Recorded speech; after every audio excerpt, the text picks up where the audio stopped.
you were playing in the IPL at the very beginning, right? You were with RCB from and 2008 when the IPL started. Yeah, feels like a long time ago now.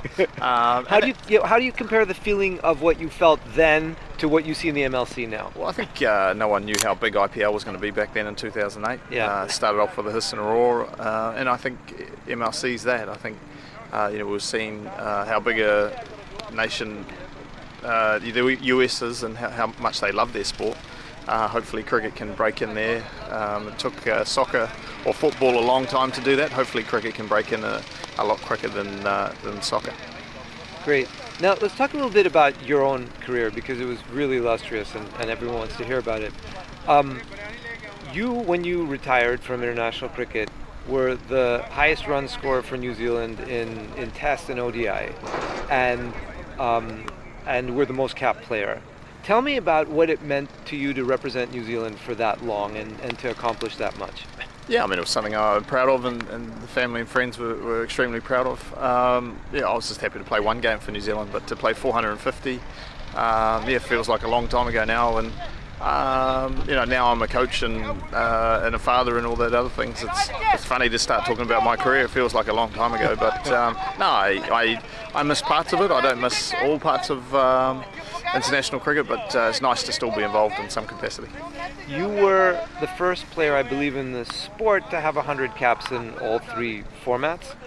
How important do you think it is for players today to play across all three formats as opposed to being white ball specialists?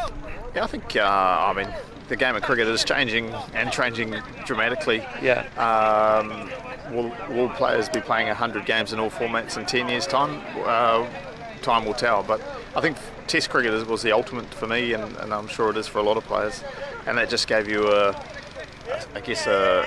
technique and a background to be able to play one-day cricket. And in 2020, openers get to face a lot of balls, but when you're batting in the middle order and you specialise in the middle order, you might only face 10, 15 balls, which is tough to get a good feel. But the way the players are playing these days and the fearlessness that they go out and play, I still hope the longer format and still one-day cricket still has its place in the cricket calendar. Speaking if Test was that special to you, after New Zealand had lost in 2 ODI finals, how special was it for you to hit the game-winning boundary to win the 2021 World Test Championship? Oh, it was pretty good. After losing on boundary count in the same country in 2019 to play in a World Cup final again, I didn't think I would get to play in another final, let alone win it. So it was extra special, and extra special for the group of guys that were together as well, because there's a lot of them that day that were in that. In both finals that we lost, so it was nice to third time lucky. Yeah. You were only the second player of Samoan descent to play on the New Zealand international squad, and you've talked about sort of some of the challenges you faced, right, with the lack of diversity. First of all, how important is it to you to have that distinction, to be one of the first, and then also how has the challenge of lack of diversity evolved in the couple of decades since?